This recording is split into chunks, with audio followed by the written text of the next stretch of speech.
Halo anak ibu, selamat pagi, selamat bertemu lagi. Apa kabar anak ibu? Puji Tuhan, semuanya sehat. Anak ibu, pada kesempatan ini kita akan melanjutkan pembelajaran kita.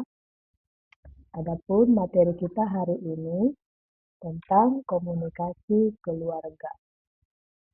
Bacaan Alkitabnya adalah Efesus 4 ayat 25 sampai 29. Kemudian ada Yakobus 1 ayat 19 sampai 20. Anak-anak sekalian, keluarga adalah tempat pertama kali kita merasakan kasih sayang, merasakan kehangatan, dan juga perhatian yang paling nyaman dan paling menyenangkan. Nah, tapi anak-anak kami sekalian perlu Ibu sampaikan bahwa semua hal itu tidak akan pernah tercapai jikalau tidak ada komunikasi yang baik dalam keluarga. Nah, untuk itulah Ibu akan memaparkan materi ini untuk anak-anak Ibu sekalian supaya boleh memperhatikan dengan baik. Perhatikan di sini ada tujuan pembelajaran. Yang pertama, mendesain komunikasi dalam keluarga. Yang kedua, mendeskripsikan peran anggota keluarga dalam komunikasi. Yang ketiga, membuat kalimat ajakan untuk membangun komunikasi keluarga. Dan yang keempat, menuliskan karangan singkat. Dalam Efesus 4 ayat 25 sampai 29, kita diingatkan tentang pentingnya berbicara dengan jujur dan dengan hormat kepada satu sama lain. Efesus 4 ayat 29 itu berbunyi demikian, janganlah ada perkataan kotor keluar dari mulutmu, tetapi pakailah perkataan yang baik untuk membangun di mana perlu supaya mereka yang mendengarnya beroleh kasih karunia.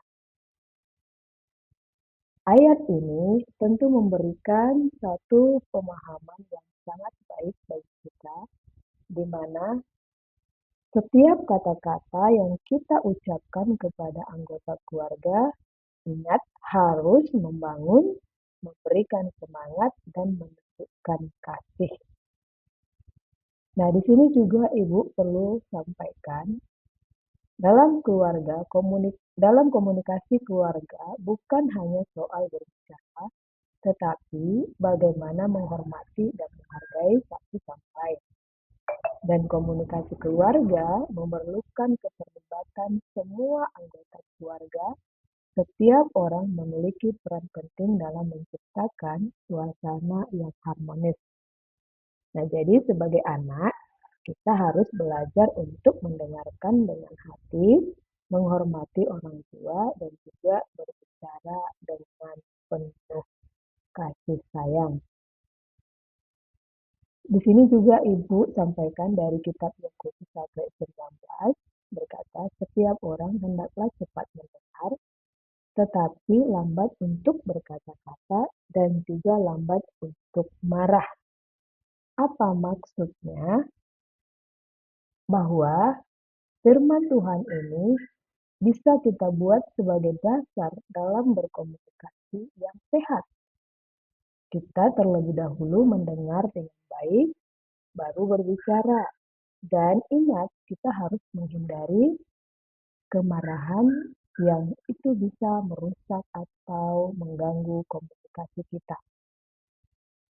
Nah, di sini anak-anak sekalian, kita juga boleh melihat bagaimana mendesain komunikasi yang baik dalam keluarga.